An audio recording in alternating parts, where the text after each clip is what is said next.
Hi, welcome to the A Quilting Life podcast. I am Sherri McConnell from A Quilting Life. And I'm Chelsi Stratton from Chelsi Stratton Designs. This episode is airing on Monday, June 14th, also Flag Day here in the United States. Yeah. So I brought out some patriotic themed quilts for our decor.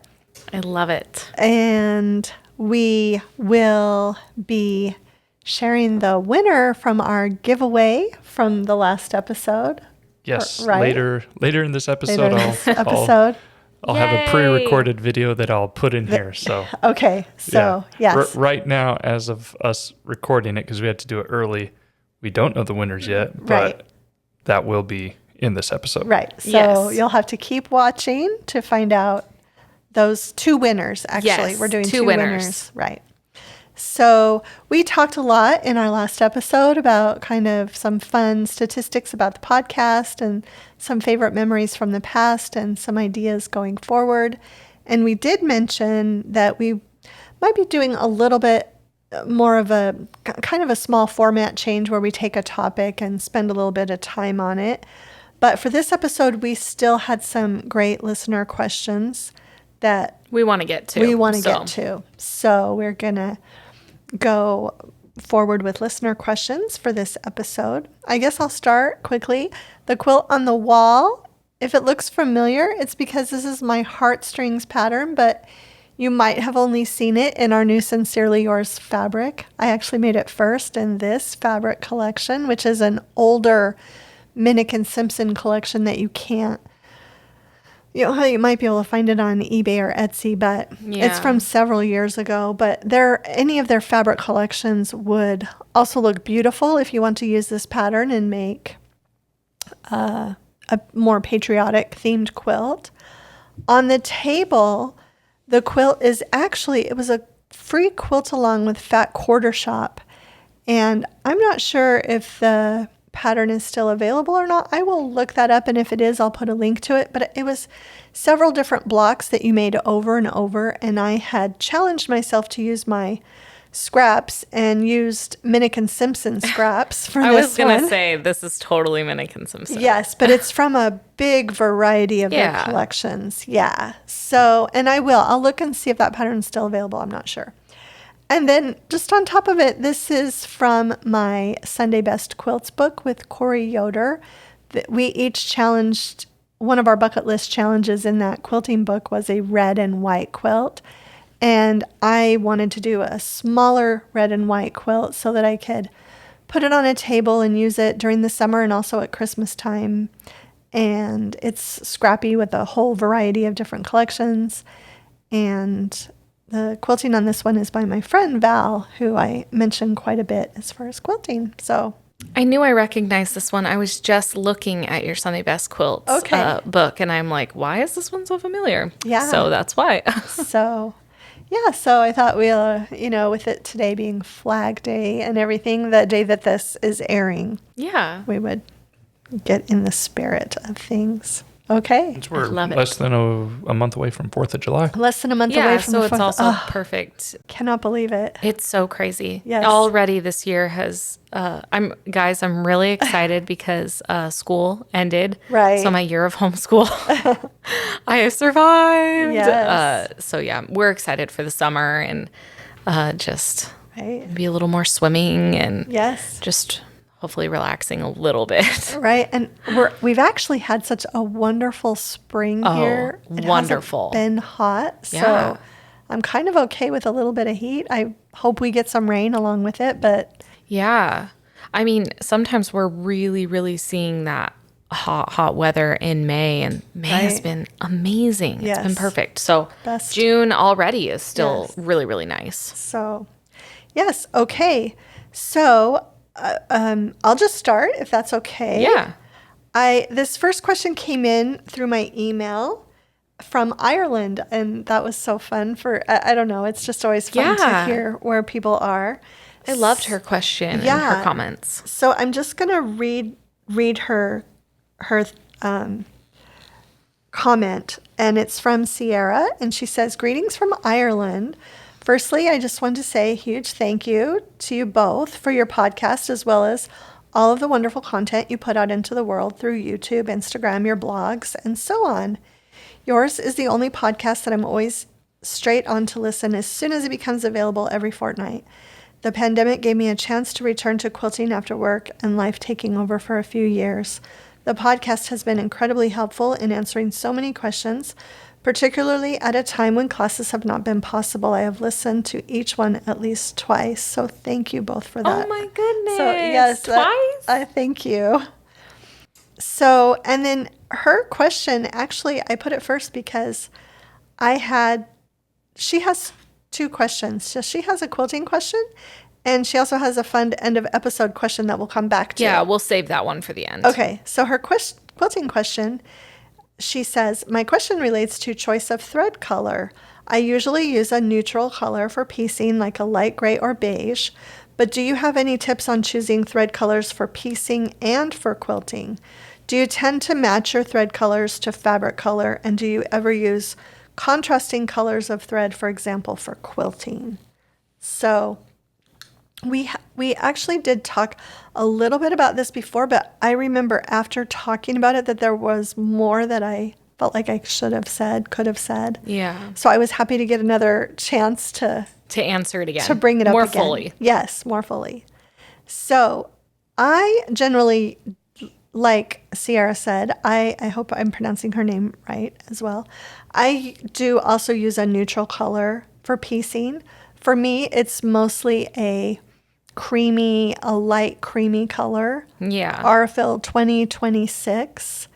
If I'm using darker fabrics, I'll use Aurifil 2000. Okay. So, and then this is really interesting because I've always used Aurifil, but my quilter Marion, the last time I picked up quilts, gave me some DMC thread. It's a gray, and I will put this in the show notes.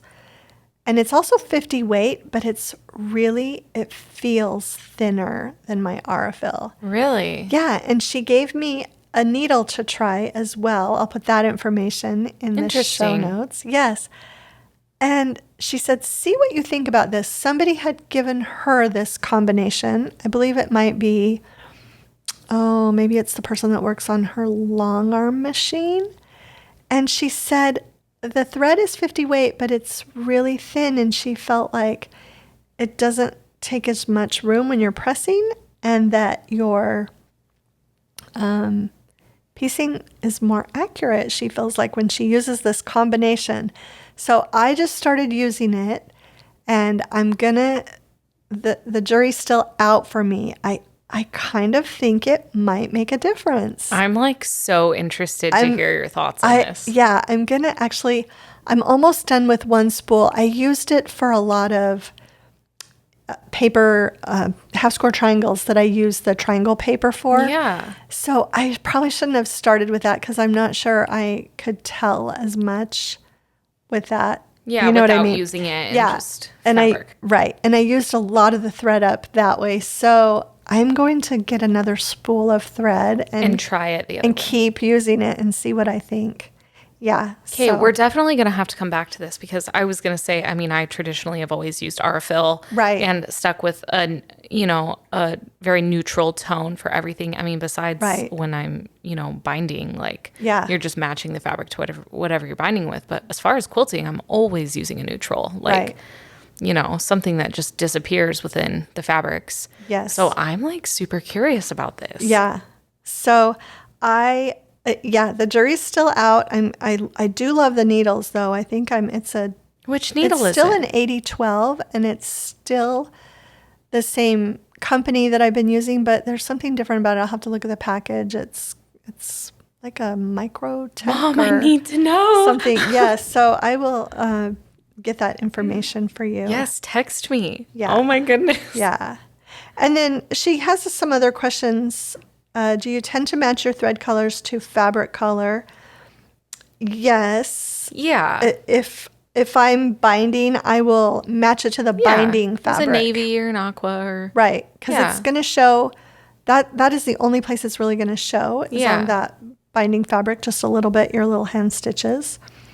I don't really use contrasting colors of thread for quilting. Me neither. Very often at all. No, I always stick to that neutral. Yes. Except for on the binding. Yeah. Not to say that you can't, just I always do. Because, I mean, I'm typically always working with a neutral background anyways for my blocks. Yes. So it blends perfectly. Yeah. You don't see it. Right. In fact, that's one of the reasons I got this quilt out as well, this red and white quilt, because I had custom quilting done on this one specifically because I didn't want a contrasting thread. So Val was able to use red threads when she quilted in the red areas, and she was able to use white threads in the white areas. I didn't want the thread to stand out. And then for backing on this, I chose a red and white backing so that regardless of whether she was using the red thread or the white thread, it wouldn't really stand out on the back either. Yeah, and you literally can't tell at all looking at it. Right. I would say this is just something interesting that I have seen. Corey Yoder has done this quite a bit. She will hand quilt her quilts, and sometimes to make a block stand out, she will outline that block in a different color thread. Yes. And it's super cute. And actually, Allison of Woodbury Way will do the same thing on her quilt. She'll choose one block in the quilt. It's really, really cute. You'll have to check out her feed for that. And just like outline the block. And it's super cute. Just a simple hand stitch around it. So I think kind of if you want to look for something fun, contrasting just for an embellishment, that's also something cool you could do. That's kind of off subject a little bit as far as quilting, but like, I feel like that's it goes kind of along fun with this question that would be a case where you would use thread as an embellishment, use a contrasting color for a decor effect. Yeah, totally. Yeah. So I think, and that's just personal preference too. I've seen lots of quilts where you do see the contrasting thread, and that's just quilter preference, I feel like. Totally. Yeah. Okay, and her other question is super fun. But it's really fun, but we have to save it. All three of us will answer it at the end, right? Even Billy. In fact, I think she even mentioned Billy somewhere. Okay. Number 2. Okay, so it says, hi, I love your videos and podcasts. I recently saw your video on fabric prep. Do you have any tips for mixing pre-cuts with pre-washed stash? And then should we just focus on that question? Let's do that one first. Okay, let's do that one first. And this question was actually specific to you. Is it because of a YouTube video you and Billy did? These are just this one came in my email. So, okay. But we did have a video on that. Yeah. Okay, so So do you have any tips for mixing pre-cuts with pre-washed stash? So, and this question also has some other parts to it. And I actually called my friend Marion, who quilts for Chelsea and I, to kind of get some feedback from her on this one, because she starches a lot of fabrics. Yes, she does. So, in fact, almost everything she sews. But basically what Mary and I both came up with on the phone this morning was that if you mix a pre-cut with something that's already been washed, there will be a difference in shrinkage. The already washed fabric will have already shrunk, and the pre-cut will not have shrunk. Now, how much of a difference that's going to really make if you go ahead and wash that quilt and use it all the time? Maybe not so much. Yeah. Maybe once that, I just can't see where the difference would be huge. Maybe you wouldn't want to do that in a show quilt, but. Yeah. So I mean, so would you say you don't need to separate them when organizing? Well, then? That's a good question too. If you need to separate them. Yeah. You might want to, just for your own knowledge. I think I would, just so I knew, like, peace of mind. Like, you want to know what? Those ones are pre-washed, these ones aren't. Like, right. I think that's what I would do. Right. She also has another question. Well, she starts off by saying, I have been quilting overall for 30 years and have always pre-washed my fabrics, but I'm now adding some pre-cuts to spice things up. Does starching and ironing pre-cuts help lessen the shrinkage enough to mix them with pre-washed. And this just goes hand in hand with what we already talked about. Right. But yeah, I mean, same thing. What really is that difference? So. Yeah. Starching will slightly shrink your fabrics. I was talking to Marion about this part of the question too. Thank you, Marion. And so Marion uses Faultless, and I believe Lisa Bonjean uses that too, and quite a other few. Kimberly might use that one too. And when you starch, you actually let the fabric air dry until it's completely dry.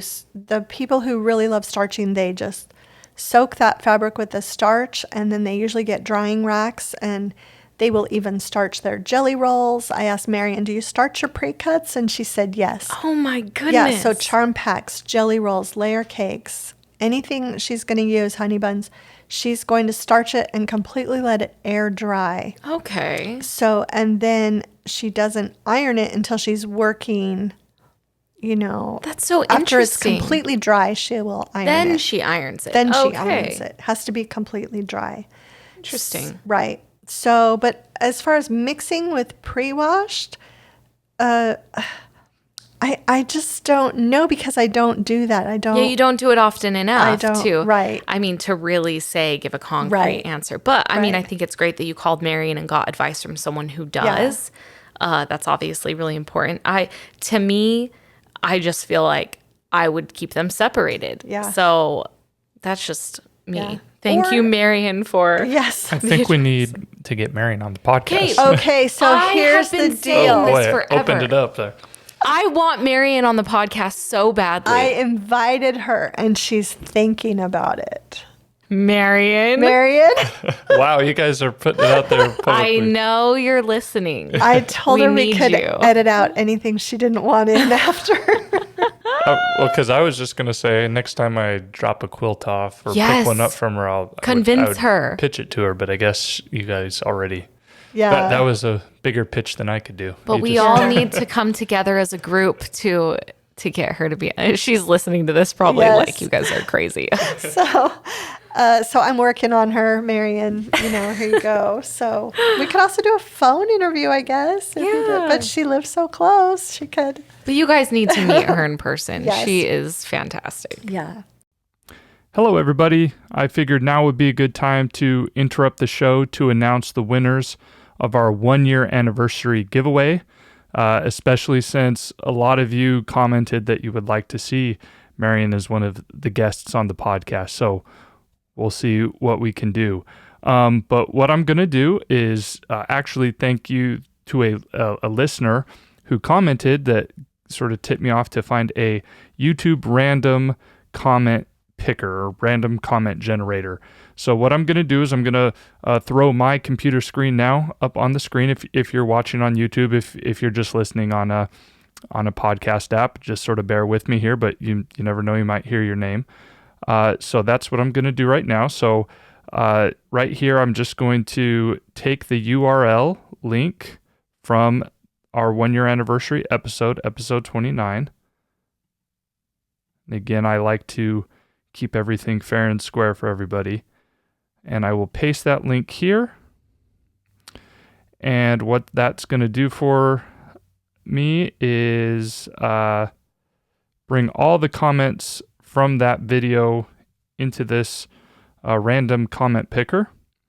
And once those are all loaded up, I will be able to select 2 winners for the giveaway. The first winner will be for the first person that's selected will win a $25 gift certificate to my mom's Etsy shop. And then the second one will be for my sister's Etsy shop as well. So why don't we go ahead and get started? So for the first one, all the comments are loaded. And again, before I do select the 2 winners, thank you everybody who did comment. Great feedback, a lot of great topics that were suggested, a lot of great guests that were suggested. There was a lot. I'm still actually going through try to get all those topics and people listed out there for my mom and sister, but really do appreciate all the feedback and really do appreciate also all of your support over this past year to keep this podcast going. So with that, let's go ahead and select our first winner. And it is Jamie Iglesias. So I would like to see a free motion quilter. Thanks and love the show. So Jamie Iglesias, if that was you, if you will email my mom at aquiltinglife@gmail.com, that will be she will be able to send you that code for the $25 gift certificate to her shop. So Jamie Iglesias, congratulations. All right, and now we will pick one more. And it is Jean Cameron. Your podcast has been a bright spot over this challenging year. Thank you. I'd love to hear a podcast devoted to long arm quilters, what to know, how to find a good fit, etc. So Jean Cameron, you are the winner of Chelsi's $25 giveaway. So if you email Chelsi at chelsistratton@gmail.com, I'll pop that up on the screen as well. chelsistratton@gmail.com. She can send you your $25 gift certificate to her Etsy shop. So with that though, thank you again, everybody who participated in this giveaway. And I will get you back to the rest of the show. Thanks so much. Okay, just to finish up that question, I think you could actually I would try it on a table topper or something that maybe you're not as concerned about. If you want to mix those pre-washed fabrics, wash it, see what you think. Yeah. And so, okay. So number 3 is kind of, well, it is also about thread too. I guess we should have talked about that one That's earlier. okay. But she said she's new to quilting. Her name's Karen from Illinois. And she said, I would love to hear your thoughts on cotton versus polyester thread, when to use different weights, how is bobbin thread different? So many options, it's confusing. And then she also asked, what about old thread? I have some from my mom on wooden spools. Is it still okay? So I'm going to answer that one first. The old thread, I have some from my great-grandmother. I put them in a mason jar and I decorate with them because they're old sentimental wooden spools are so beautiful and so hard to come by sometimes that I would not use them. I would decorate them. And I'm not sure about the quality of the thread. Over time, if it's affected. Right. So old thread, I think, is just a treasure to celebrate and hold on to. But I do have some thoughts on cotton versus polyester. I generally piece and bind with cotton thread. Same. Yes. Back in the day, when I was first quilting, I had quite a few polyester threads in my stash from sewing clothing. Yes. So a lot of threads. I've slowly given, I think, all of those away. I've kept a few just because they might be, I have used polyester thread in a pinch for binding when I can't get the color to match. Did you give some to my daughter? I might have. I think you did. Okay. Because it's pink. Okay. And I know she would have asked for that. Yeah. But generally, I'm an all cotton person, although I know a lot of long armers use polyester thread when they long arm. Okay. So that's interesting. Something that you might not know, that you might be making your quilt with all cotton thread and taking it to a long armer who's using polyester. Be using polyester. Yes. So best of both worlds. Yes. Bobbin thread, my machine appreciates it if I have the same weight thread in the bobbin as you're piecing on the with top. it. Yeah. So it doesn't have to be the same color necessarily, but the same weight. Yeah. And same brand. That's what I do. It's just easier. Right. Yeah. So while I've been testing that DMC cotton 50 weight, I've actually been putting that in my bobbin as well too, to get the full effect. Yeah. So I hope that helps. Yeah. A thread can be confusing. I would say get one thread and stick with it. Yeah. Just makes it so much easier. Until mom tells us the verdict on the new thread. Right, guys. right. But yeah, stick with it. Yes. Okay, should we go on to the next one? Yes, and we know this next person. Do we? Yes. Okay. I love this beginning. Dear A Quilting Life podcast, superheroines and hero. Parentheses, I'm including Billy. He will appreciate that. Yeah. Oh, that makes it heroines and heroes. So yeah. Yes. Okay. Yeah. It's Chris up here in Oregon. Hello from the Northwest. Viewed this past Monday's podcast and enjoyed it so very much. I'm ready to submit a podcast question. I have thought about it for a while now, so here it goes. Regarding borders, I'm already going to love this one. I am wondering if you would discuss the uses for borders, excluding its use to make a quilt larger. Right. Things like when and when not to add a border, border widths, how to decide on the number of borders for one quilting project, metered corners, colors and types of prints that best lend themselves to a border application, and anything else that you would advise regarding all things borders. Thank you, ladies and gentlemen. God bless. Chris Rudy. Yes, and we met Chris when we were up in Portland teaching at Holly Hill. Yes. Yes. So she was in the class with both of us. That I will always treasure that time. That was so fun. Yes.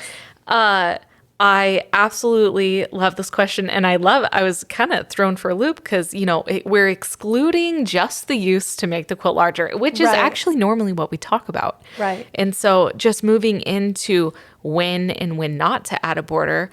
I mean, for me, the first thing I would say is the visual aesthetic of the quilt overall. I think some quilts were just meant for borders. Right. And some of them just need one border around, but sometimes you need two borders. And by that, I'm meaning sometimes you need a smaller. So I would always say start smaller with the borders and get larger with the borders always. Visually, that's going to look better. Right. So just answering that part of the question, that's what I would do. But sometimes the reason I would add multiple borders is to do a background color border, so like an ivory, a cream, a bright white, solid white, to add space, to give the inner portion of the quilt space with all the blocks, and then to add a larger floral border or print colored border that really, really stands out. And so if you're adding that space, it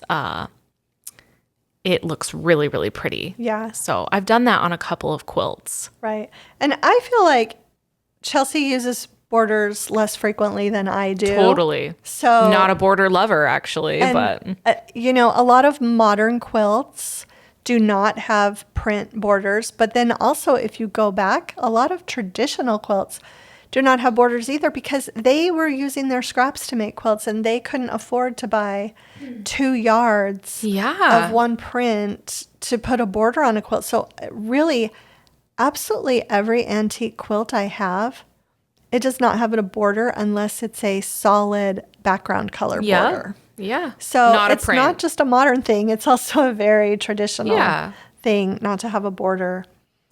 I do like to use those fun, bigger, medium, and large size prints out around the edges. You can see from this quilt right here. I just think they're so fun out at the edge of your quilt. But then I have quilts also where, again, like this red and white quilt sitting on the table, I did a red inner border to set it off because the setting triangles were light.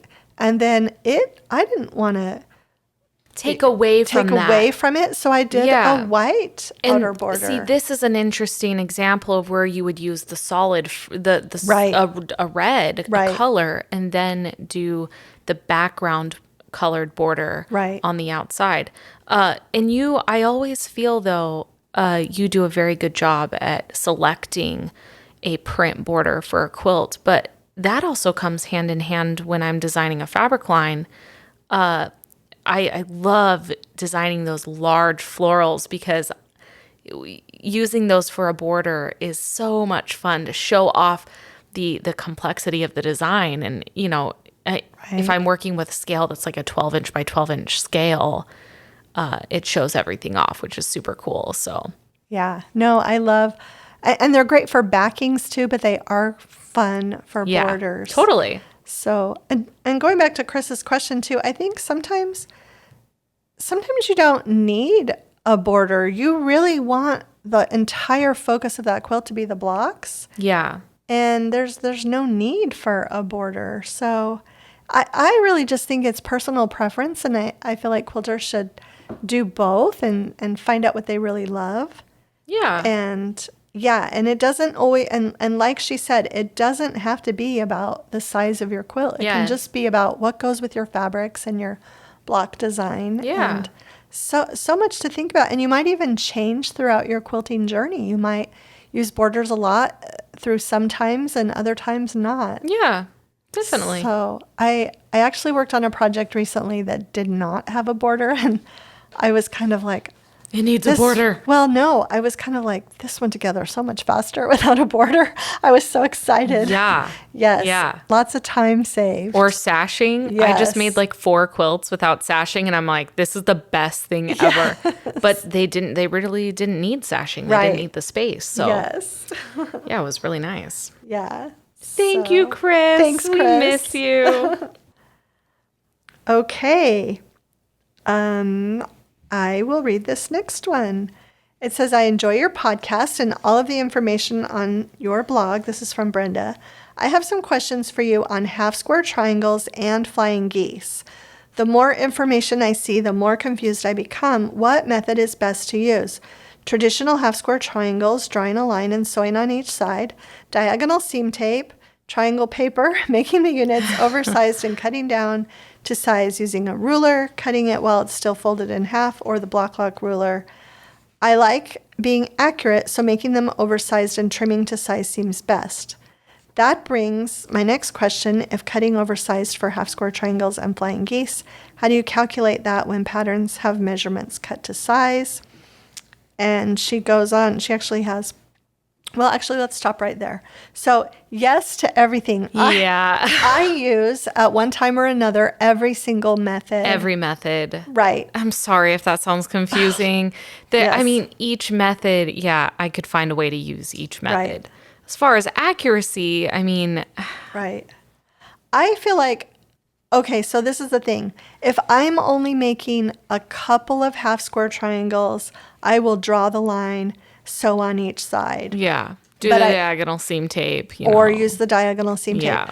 I generally make those a little bit bigger and trim them down. And for half square triangles, I will add half an inch. That's what I do. Is that what you do? Yep, Okay. half an inch. So just add half an inch in nothing more, both nothing directions. Less. Right. And then that gives you what you need to trim it down. It gives you plenty of room to trim it down to what you Right. need to make sure that it's accurate. Right. I love the triangle paper. If I'm sewing 30 half square triangles from one fabric, which I just did I made 300 half square triangles from 10 different fabrics. And I used a sheet of triangle paper that made 30 from each. And that saved a ton of time. So that's when I use the triangle paper. And you actually just told me this because I just made a quilt with like 300 half square triangles, and she goes, oh my goodness, Chelsea, you should have used, and I have triangle paper and I just didn't even think to use it. And it really will save you a lot of time if you're making a lot. Yes.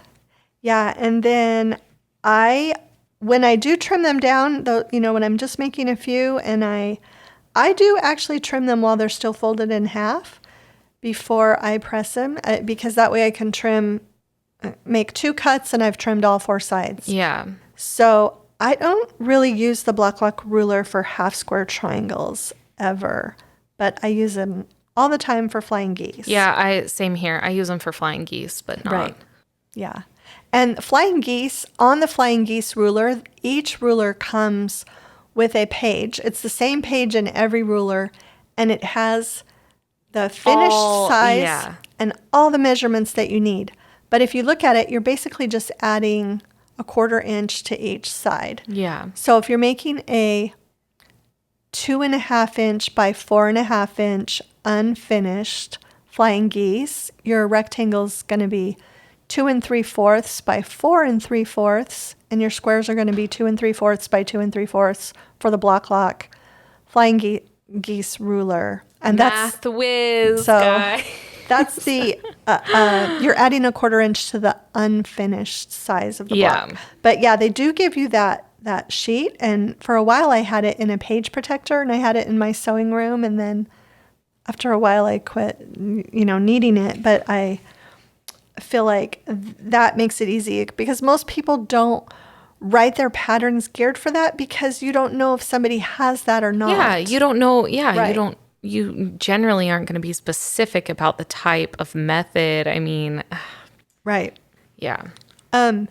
Definitely, I am almost always using the block lock, but I never write the pattern that way. Yeah, you don't write your pattern that way. Right. But I do make sure that if I'm doing a fat 1/4 or a fat 1/8 pattern, I will try to make sure that you could use that block lock ruler with it regardless. Even though there's a little bit more waste, I'll make sure that they're... You mean for the fabric, the amount of fabric? The amount of fabric in the pattern? Yeah. Yes. So that I see what you're saying. That way they have enough. If they want to use the ruler. If they wanted to. Interesting. Right. So I will try to do that.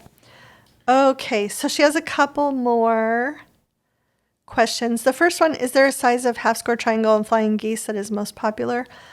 It just depends. It just depends on the pattern. I don't think there's a more popular size. Right. And it depends if you generally make big blocks or small blocks and big quilts and smaller quilts. I just think typically these two types of methods used in sewing are popular in general. Right. I mean, you use half square triangles and flying geese all the time. So generally they're popular, meaning I feel like all the sizes are quite popular. Yes. So... Yeah. And then finally, she asks about when you're quilting your own small projects, do you use pins or a spray or fusible powder to hold the batting and top together? I pin it. I have never used one of those sprays on a small project. I just pin it. So, and they actually have some safety pins that are easier to stick in, and I bought some of those. Oh, really? Like a specific brand? I feel like it's Dritz, and it just has kind of a different shape to it for basting.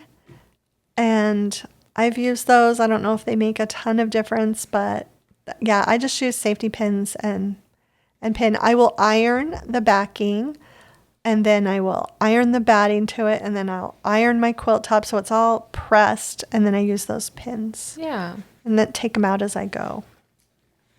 Okay, so this next one is from Tara. Nearly 2 years ago, I decided I wanted to learn to sew and quilt, but I did nothing about it. Then the pandemic hit and I didn't have time to think about anything else. And then I received a sewing machine for my birthday. But because of the pandemic and my work, I still didn't have time to learn. But I did find your YouTube videos and the podcast with your daughter. You two are great. When I have a few minutes, I listen to you two while getting myself together in the mornings.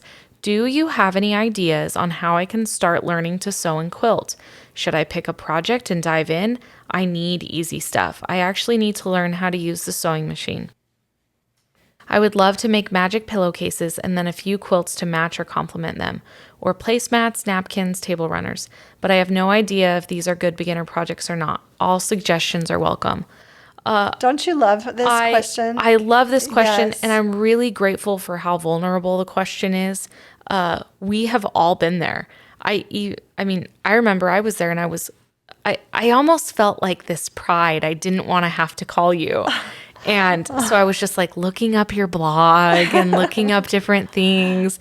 And that really, by trial and error, is how I learned. But what's so great about today is you have the internet with YouTube videos and so much free content learning how to sew. And so I feel like that's where you might best find, some easy ways to learn how to sew as a beginning quilter.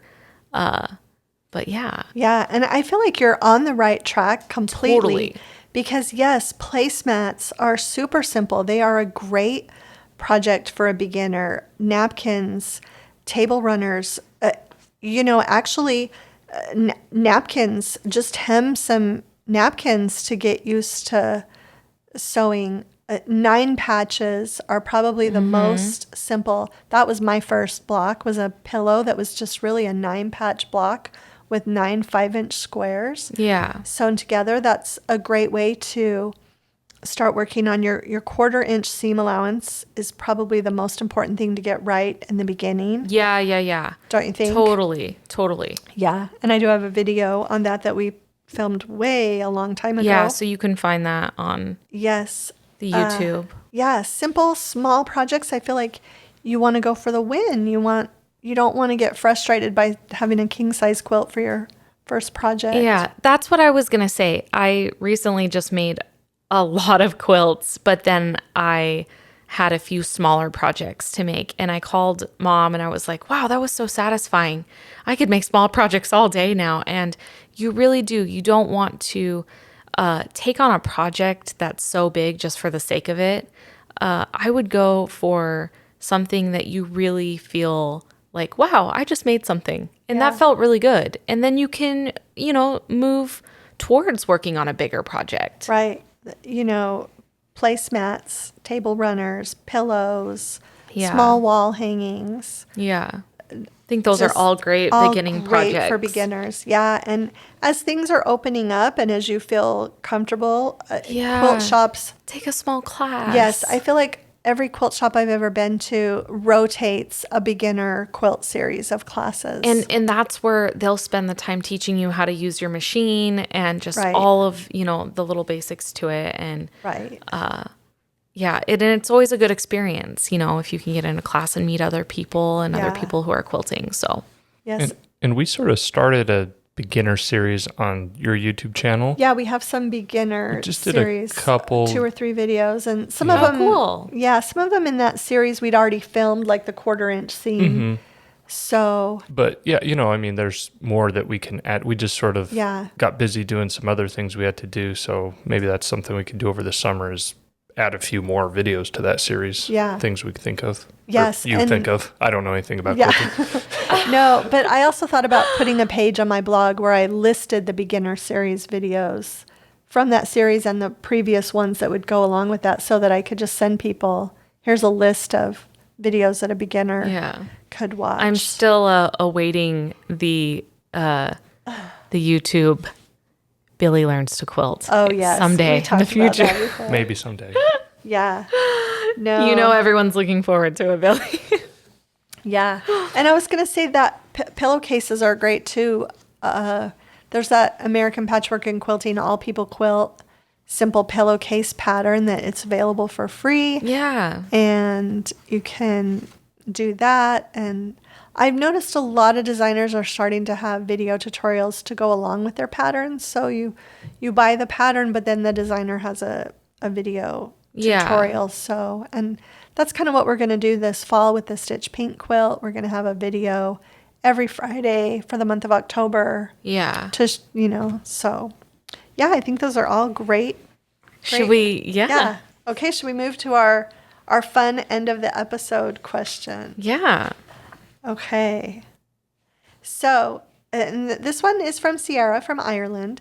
And I love this question. She says, as one of your many international listeners, I would love to know, A, what country you are most looking forward to visiting when travel is an option in the future, and or what is your favorite country that you have visited previously and why? So I'll go ahead and start and then we'll let Chelsi and Billy answer. But I haven't done a lot of international travel. I went to Mexico as a child, and I still remember that and have some cute little pictures. We did the whole San Diego, Mexico vacation all in one trip. When I was 4, maybe 4. I remember the San Diego Zoo and got a piñata. And so, but really, I did a quilting cruise a few years back.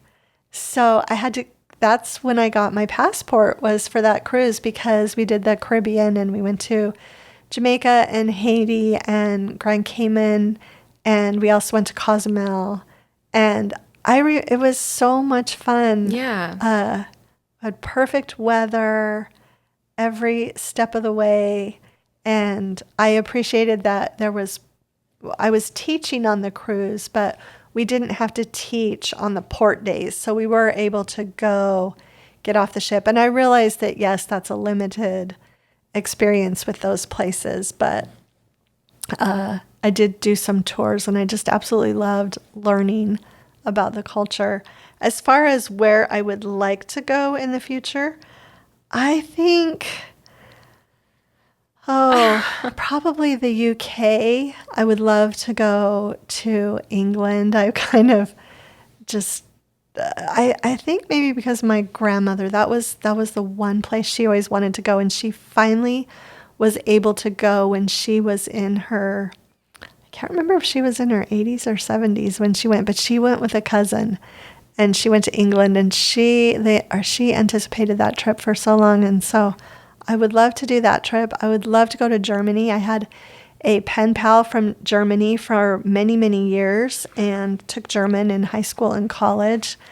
And I think it would be wonderful to go there. Ireland, I have some Irish ancestry. There's so many places. Yeah, where we have ancestry, which is kind of what I was gonna say would be cool. I would love to go to Japan and see the mill that does our fabric. Yeah. That would be really cool. That would be cool. So there are just so many places. Australia has to be mentioned. Yeah. So it's really cool because we have a lot of moda designer friends from, all over, and even they have said, we would just love if you ever decide to visit. Yes. We would love to meet up with you. And that's always been really cool. But I have actually never traveled outside of the country ever. So, I mean, looking forward to, if I were places I would like to visit, kind of the same as you. England for sure, just because I have a friend who knows her way around England pretty well. She lived there for a couple years. And I'm kind of like, if anyone's read the book Austenland, then you may want to visit England. I'm a big Pride and Prejudice lover, and Mr. Darcy. So yeah, I probably should have mentioned that's probably why I would want to go to England, as well as my bachelor's degree and my graduate work is all in English literature. Yeah. So I've got all of the birthplaces of so many of those authors that would be cool to see. And I was kind of which isn't a bad thing. A lot of my friends in like 4th and 5th grade were like reading Junie B. Jones and all this stuff. And my teacher walked by me in 5th grade one day and was like, "Are you reading Great Expectations?" And I said, "Yeah, I am." She's like, "Okay," and just like shook her head and walked away. I just like that stuff a lot. And Mom didn't even believe me. She's like, "No, you're not." And she was asking me like specific questions. And I'm like, yeah, like telling her everything. She's like, oh my goodness. But I knew you were would love capable to go to England of reading that, but I wasn't sure you were really reading it. Invested in it. I did. I kept asking her questions to make sure. And because I had spent I had a class just on Dickens in college, and so I've read a lot of Dickens, and we did Great Expectations pretty extensively for a couple weeks. So I was really quizzing her, and she read it. She was just trying to find out if I was fibbing or not. So yeah. But yeah, I mean, I would love to go to England. I would love to there's so many places I feel like I want to go, but yeah. Definitely the UK for sure. Yeah. So, Billy. Dun, dun, dun. Well, it's hard. It's hard to say for me too, because we didn't take any, my parents brought us a lot of places. We've been around this country, which the United States is a big country, and there's a lot of places to see here and everything. So we went back east, we went to Iowa, where my mom's family's from when we were kids, and then we've been all over the western United States, in California and Utah and Arizona, and a lot of camping trips and everything. But with that being said, I'm mad because I have a really good friend who was living in Italy for the last few years, working over there, but they just moved back. He's back? Yeah, they're back. So I really wanted, because my big thing about travel, and I don't, it's not a big deal if people travel and are tourists. That's fine. I mean, I live in Las Vegas, and that's what our city is built on, tourism, right? But for whatever reason, I have a weird thing of like, when I go somewhere, I really want to be with people that are from there. I want to get like an insider's perspective. I don't like so much the idea of just being a tourist, not knowing where, I don't know, just doing the touristy things. I'd rather get like a local's perspective, right? So they had been there for a while and they'd met people. So I sort of missed that opportunity of Italy. But the good thing is that they have lived there for a few years, and they're like, hey, we'll go someday, Oh, that'd be great. So, cool. because they made it sound, I'd like to go to Italy or France. Yeah, a lot of different countries in Europe. And then so many museums I would love to see. Yeah, I like history, so yeah. I mean, everywhere has history to one point or another. But yeah, I'd like to visit some different places in Europe for sure. I guess I'd like to do a Euro trip. Okay. First, and then I'll work my way to Asia, then South America, then that would be my order. Yeah. That's that was such a fun question. That was a really fun question. That. Yeah. I sometimes feel like through reading you try to get there, but it's never the same. Yeah. So. And I think that is why I love reading so much. Right. It takes you to a totally different world. And yeah, I love that. Yeah. I love that question. Thank you, Sierra. And thank you for everyone's questions for today for the podcast. We really, really appreciated them. And and next time we will kind of have a little bit different format. Yeah. We'll have maybe fewer topics, but go into depth a little bit more on them. Yes. And that next episode will air on Monday, June 28th. So just a little bit before the 4th of July here in the United States. And congratulations to the winners of the giveaway. Yes. Even though, as I'm saying this right now, I don't know who you are. Right. We've inserted that video. Yep. Thank you to the magic of editing. You'll have seen my face earlier in this video at a different location where I read out the names. So don't be alarmed. Congratulations. And thank you, everyone, for supporting the podcast and the YouTube channel. And it's been a good year. Yes. Thank you. Thank you. Thanks so much for stopping by.